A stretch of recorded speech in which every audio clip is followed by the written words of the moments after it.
Hola, hola, yo soy Fer y el día de hoy vamos a hablar de adaptaciones cinematográficas y televisivas. Adaptar libros siento que es algo que puede salir o muy bien o muy mal. Siento que a la hora de adaptar un libro pueden crear algo tan épico que quede tan grabado en la memoria colectiva de todo el mundo, como es la adaptación de Orgullo y Prejuicio con Keira Knightley. Oh my God, my Shayla. O puede salir algo muy mal que haga que todo un fandom se enoje, al punto de que se encarguen colectivamente de que nadie se entere de que sus libros tienen una adaptación. Y justo por eso hoy vengo a hablarles de 3 adaptaciones literarias que la verdad a mí me gustan bastante. Mientras estaba haciendo la lista de qué adaptaciones podría hablar, me di cuenta de que son muchas, tanto las que odio como las que amo. Entonces tal vez esta sea la parte 1 de una serie dedicada a discutir adaptaciones literarias, pero ya me dirán si les interesa eso.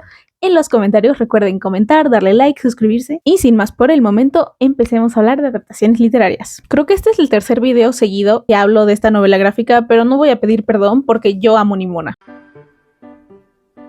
Nimona originalmente es una novela gráfica escrita por N.D. Stevenson, fue publicada en 2015. Originalmente N.D. Stevenson la empezó a subir en Tumblr, pero ya después la publicaron pues formalmente. Y sigue la historia de Nimona, una chica que es capaz de cambiar de forma, convertirse en distintos animales o cambiar su apariencia física, que se vuelve secuaz de Ballister Blackheart, un caballero que tenía un brillante futuro, pero sin embargo todo, incluyendo su reputación, se va al caño cuando después de un accidente en el que pierde el brazo, pues toda la opinión pública se va en su contra. Es así como Nimona y Ballister se proponen destruir la institución que controla su reino, que su reino es una maravilla, es como una mezcla perfecta entre lo medieval y la ciencia ficción futurista. Esta institución claramente se llama la institución, pero con I mayúscula, y en esta gran aventura ellos dos chocan muchísimo porque sus formas de ser son tan pero tan diferentes. Nimona es un agente del caos y del desastre y a Ballister le gusta todo como más metódico, siguiendo un código de honor, pues es un caballero, pues. Todo esto mientras son perseguidos por los caballeros de la institución,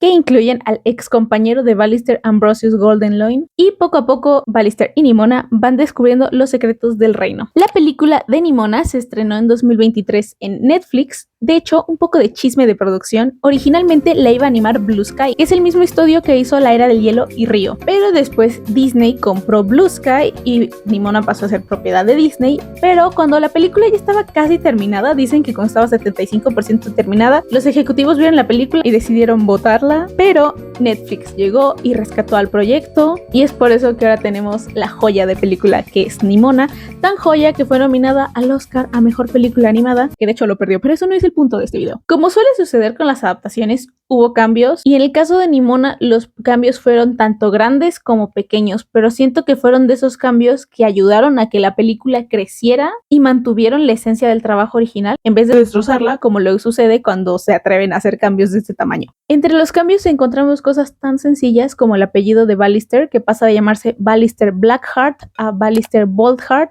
o cosas como el largo del cabello de Ambrosius, que como ven aquí tiene cabello de Rapunzel, en la película tiene cabello corto. En cuanto a la trama, como les dije, hay cosas importantes. Por ejemplo, aquí en la novela gráfica hay una como científica loca, científica mágica, que se llama Meredith, porque hay toda una subtrama dedicada al misterio de un veneno que anda por ahí haciendo cosas en el reino, que en la película no aparece. Igual en cuanto a personajes, tanto a Nimona como Ballister como Ambrosius les cambian muchas cosas en su pasado y en su historia de origen, pero siento que los cambios que hicieron fueron muy puntuales y les dieron bastante profundidad como personajes para funcionar en esta nueva trama de la película. Y ya que estamos hablando de Ambrosius y de Ballister, aquí en la novela gráfica, si lees entre líneas o entre viñetas, porque no hay líneas, entiendes que hay algo por allí, pero en la película hicieron canon que son pareja. Por otro lado, el reino en el que estamos y el lore del reino también tiene cambios. Ahora hay una figura histórica muy importante que se llama Gloreth, que es básicamente la responsable de la historia de fundación de este reino, y todo ese lore histórico tiene muchísimo peso en la historia de Nimona. A pesar de todos estos cambios, la película sigue explorando los mismos temas que en la novela gráfica, temas como cómo la sociedad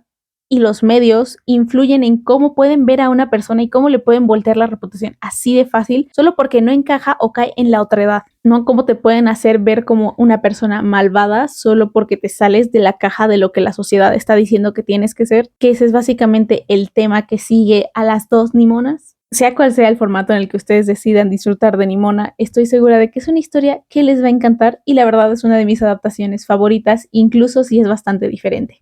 La segunda adaptación de la que vamos a hablar el día de hoy es Entrevista con el vampiro, Interview with the Vampire. Entrevista con el vampiro originalmente es una novela escrita por la autora Anne Rice. La escribió en 1973, pero no la publicó hasta 1976, al parecer porque ninguna editorial la quería. Y tú sabes que cuando un libro tiene esa historia de origen es porque es un buen libro. Esta es de las novelas góticas más importantes de los últimos tiempos y también es la primera parte de las muy extensas crónicas vampiras. En este libro conocemos a Louis Dupont du Lac, un vampiro que decide contarle su historia de vida a un joven periodista durante una entrevista. Es así como a través de los recuerdos de Louis vamos conociendo los últimos más o menos 200 años de su vida vampira, y todo empezó en Nueva Orleans, cuando Louis, aún siendo humano, conoció al vampiro Lestat de Lioncourt, y conocer a Lestat cambiaría por completo la vida de Louis, sobre todo porque la relación que tienen esos dos es una relación complicada, complicadísima, turbulenta. La historia que nos presenta Anne Rice en su novela es una historia que lidia con temas como las dificultades de la inmortalidad, el duelo, las peleas por poder, la sexualidad, la moralidad y la inmoralidad, etcétera, etcétera. Todo lo que conlleva ser un vampiro, básicamente. Esta historia ha sido llevada a la pantalla ya 2 veces y vamos a hablar de las dos porque ya vi las dos, pero definitivamente una de estas adaptaciones es mejor y ustedes pronto lo van a saber. La primera vez que la adaptaron fue en 1994 y fue una película en la que Brad Pitt es Louis Dupont du Lac y Lestat es protagonizado por Tom Cruise. Además de que aparece Kirsten Dunst, chiquita, ella es Claudia, básicamente es la hija de Louis y Lestat. Y como comentario extraoficial, aquí entre nos, aquí en confianza, Kirsten Dunst, de 12 años, actúa muchísimo mejor que Brad Pitt. Brad Pitt se ve tieso, Brad Pitt no está dando nada, Tom Cruise a su lado está dando la actuación de su vida y Brad Pitt parece que le aburrió que pasara una mosca en el set. No sé, pero bueno, como sea. Esta adaptación, la verdad, es más fiel a la novela original en cuestión de la historia de los personajes y todo lo que sucede, pero en general casi no tengo quejas sobre la película. Es una buena película, pero si estamos hablando de quién adaptó mejor Entrevista con el vampiro, la novela, definitivamente hay una ganadora y es la serie. La serie es tan buena haciendo Entrevista con el vampiro que es mejor Entrevista con el vampiro la serie que Entrevista con el vampiro la novela. Ese es el nivel de adaptación que está manejando el equipo de la adaptación de 2022. Esta adaptación es producida por AMC, pero la pueden encontrar en Prime, así que vayan a verla. Pero primero acaben el video. Y no les puedo hablar de esta serie sin decirles que es una joya de la televisión. A pesar de que no sigue a pie de la letra lo que sucede en la novela, la serie se atreve a hacer cambios tan importantes tanto en la temporalidad como en los personajes, pero los maneja de una manera tan buena que simplemente funcionan y mientras tú estás viendo la serie no puedes pensar otra cosa más que me atrapaste, es cine. Además, en los créditos de inicio se crea una boca de vampiro, o sea, no puedes pedir más. La serie toma un camino totalmente diferente tanto a la novela como a la película porque no empezamos con esa entrevista que dio Louis al periodista joven, sino que ahora conocemos al periodista ya como persona mayor que en la actualidad es llamado por Louis a Dubái para repetir la entrevista. Y aquí la pregunta es, ¿por qué el vampiro quiere repetir la entrevista? Porque en esta serie todo se trata sobre recordar y sobre el poder de la memoria y cómo el trauma puede reprimir tanto y distorsionar las memorias que tenemos. Además del cambio evidente tanto de nuestra locación y temporalidad principal, la serie hace otros 3 cambios muy importantes. Primero que nada, cambian a nuestro protagonista Louis Dupont du Lac. El personaje de Louis, tanto en la novela como en la película, era un hombre blanco, rico, que era dueño de una plantación, me parece que de azúcar, por lo tanto tenía esclavos y de hecho hasta esposa tuvo. No recuerdo si en la novela estuvo casado, pero en la película sí. Y aquí ahora Louis es un hombre de color que es rico, pero en vez de tener una plantación se dedica a administrar los negocios de la noche. El segundo cambio es que mientras que en el libro la relación de Louis y Lestat está presente si lees entre líneas, y en la película sí te lo hacen un poco más evidente, pero sin cruzar la línea, aquí en la serie es más que evidente, es canon que Louis y Lestat están en una relación y eso es algo muy importante para estos personajes. Además, los dos actores, Jacob Anderson y Sam Reid, tienen una química impactante, increíble, es cine. Y el tercer cambio es Claudia. El chiste del personaje de Claudia es que es un personaje tan joven que experimenta tantas cosas, vive tantos años, pero sigue con un cuerpo de niña a pesar de que su mentalidad no concuerda con ello. Claudia, para empezar, ya había sufrido cambios en la película. Claudia en los libros es una niña chiquita, me parece que tiene 4 años cuando la muerden y la convierten en vampiro. En la película la hicieron más grande, tiene 12 años, pero en la serie decidieron hacerla aún más grande y ahora Claudia es una adolescente eterna. Esto le da muchísima más agencia al personaje porque ya no es tan dependiente de Louis y Lestat. El personaje de Claudia definitivamente es uno de los que más brilla en la serie y justo por eso todo en la serie duele más. La serie, por ser una serie y obviamente tener más duración, se permite explorar aún más las dinámicas entre los personajes, Louis y Lestat y Claudia como unidad familiar, Louis y Daniel, el periodista, el aquelarre de París. Louis y Claudia son la fuerza principal en la segunda temporada. Siento que los guionistas tratan a todas las relaciones con tanto cuidado y tanta dedicación que es simplemente perfecto. Además de que durante las 2 temporadas te van metiendo otros aspectos y personajes, como que pequeñas pistas de los otros libros de las crónicas vampiras. La serie tomó la decisión de dividir el primer libro en 2 temporadas. La primera mitad del libro corresponde a la primera temporada y la segunda mitad a la segunda. Ya están grabando la tercera temporada, que va a adaptar el segundo libro de las crónicas vampiras, que se llama El vampiro Lestat, dedicado obviamente a Lestat, uno de los vampiros más icónicos de toda la literatura. No lo he leído, pero lo tengo súper pendiente. Y esta fui yo haciendo un video para poder hablarles de Entrevista con el vampiro y pedirles que la vean. Nada más les quiero dar una pequeña advertencia. Obviamente esto es horror gótico. Es decir, hay violencia, hay mucha sangre porque son vampiros. Y estos personajes, eso de la moralidad y ser buena persona, se lo pasan por el arco del triunfo. Entonces, si son personas un poco más sensibles como todos estos temas, sí no se las recomendaría. Pero si no lo son, en serio, véanla, van a estar tomando la mejor decisión de su vida. Y para cerrar este video vamos a hablar de las últimas adaptaciones, que son las de Emma, de Jane Austen.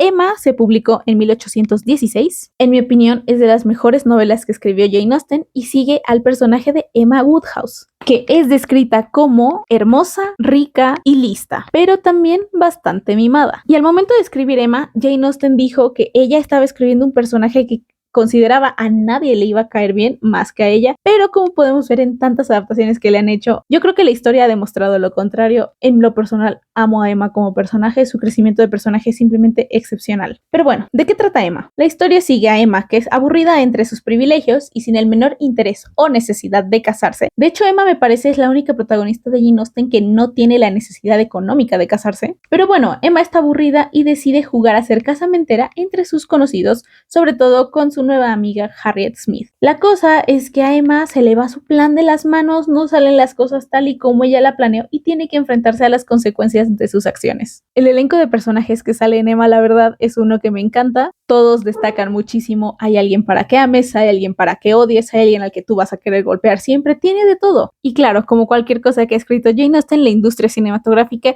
se ha encargado de hacerle 1001 adaptaciones, pero de estas yo he visto 3, así que vamos a hablar de esas en orden cronológico. La primera de estas es la adaptación de 1996, pero la que es protagonizada por Kate Beckinsale. Esto lo aclaro porque al parecer sacaron otra adaptación de Emma en 1996, pero protagonizada por Gwyneth Paltrow, que no he visto. Y esta está muy X. No sé, como que no destaca. Sí sigue la historia de la novela, pues casi al pie de la letra, pero ya como cinematográficamente no brilla. Incluso me aburrí tantito viendo la película. Lo que sí me gustó fue cómo adaptaron la relación de amistad entre Emma y Harriet. Y de lo que sí quiero, pero al mismo tiempo no quiero hablar, es de su Mr. Knightley, porque hubo un momento que sí fue muy PDF, fue muy incómodo. Yo me dije, ¿por qué razón tomaron esta decisión? Y con eso decidí que si bien me estaba aburriendo la película, ahora ya se fue como a... Sí, no me gustó. Tal vez vi la adaptación de 1996 equivocada, tal vez la de Gwyneth Paltrow está mejor. Pero ahora hablemos de la segunda adaptación de Emma, que es Clueless. Yo creo que enterarte de que Clueless está basado en Emma es como enterarte de que 10 cosas que odio de ti está basado en una obra de Shakespeare. Clueless no es una adaptación al pie de la letra de Emma, empezando porque Emma se llama Cher, no estamos en el campo inglés, estamos en una prepa californiana, pero Clueless como película es tan pero tan buena, es tan chistosa. You're a virgin who can't drive. Es brillante, los colores son vibrantes, Cher como personaje se gana tu corazón. Es icónica. Y si analizas, puedes ver los paralelos en la trama y de personajes con la novela de Emma. Hay cosas que obviamente son diferentes y les quiero hablar de 3 cambios muy puntuales de la adaptación de Clueless. Unos me gustaron y uno sí me deja así como que, ¿qué es esto? El primero de ellos es Frank Churchill. Frank Churchill en la novela se vuelve el interés amoroso temporal de Emma ella está así como que, sí, yo podría andar con él, pero después esto no se puede dar porque Frank Churchill está comprometido en secreto con otra mujer. Y a la hora de adaptar esto, lo que los guionistas decidieron hacer es hacer al equivalente de Frank un chico gay, lo cual tiene muchísimo sentido porque ¿cómo ibas a meter un compromiso secreto en una preparatoria en California? El segundo cambio es uno que me encanta y es que le dieron a Cher una amiguita. En la novela, Emma realmente solo tiene 3 conexiones así cercanas. La primera es su papá, que su papá lo adoro. La segunda es Harriet Smith y la tercera es Mr. Knightley. Pero acá en Clueless a Cher le dieron a Dion. Dion es la mejor amiga de Cher y es un personajazo. Las escenas que tienen a las dos, la verdad, dan muchísima risa, dan muchísima ternura. Y tal vez las cosas en la novela de Emma habrían sido diferentes si Emma hubiera tenido una mejor amiga. Y el último cambio del que quiero hablar, creo que es el más controversial, es que siento que es de esas cosas que mientras más la piensas, más te dices, y como que le das muchas vueltas en tu mente y te convence, pero al mismo tiempo hay una cosita que no te convence, pero quieres que te convenza. No sé. Pero este punto es que quien sería el equivalente a Mr. Knightley, el interés amoroso principal de Emma, acá se llama Josh, es interpretado por Paul Rudd y es el hermanastro de Cher, o bueno, es su ex hermanastro.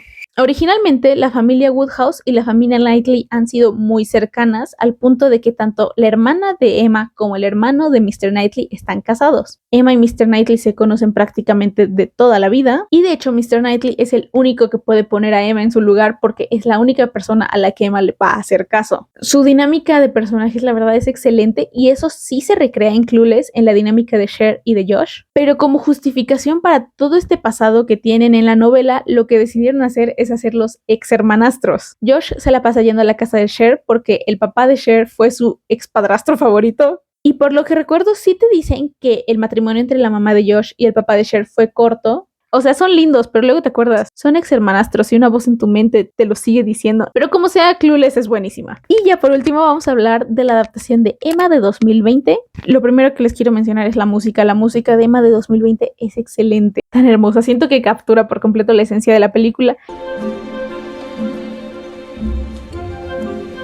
Que la película es muy colorida, hay colores en todas partes, la cinematografía, la fotografía perfecta. Anya Taylor-Joy como Emma hace un gran trabajo y como que va caminando esa fina línea de ser un personaje al que quieres querer, pero al mismo tiempo alguien a quien tú la quieres sacudir y decirle, no, eso no se hace. Que eso es Emma al final del día. La dinámica que se construye con Harriet también es muy bonita. Uno de los personajes más memorables para mí en esta adaptación de Emma es Mr. Elton, que es un personaje que yo detesto, pero Josh O'Connor como Mr. Elton simplemente se roba todos los momentos. Es una película que siempre que la veo me saca una sonrisa. Y hablando de una de las cosas más importantes de Emma, Mr. Knightley. En este ranking ya tuvimos un Mr. Knightley que está rozando en lo PDF, un equivalente a Mr. Knightley que es el ex hermanastro de la protagonista, pero este Mr. Knightley no hace nada de eso, así que con eso ya ganó. Tiene una escena romántica muy pero muy bonita que te hace el corazón chiquito y tú dices, ay, el amor existe. Y en serio, yo no puedo parar de recomendarles Emma de 2020.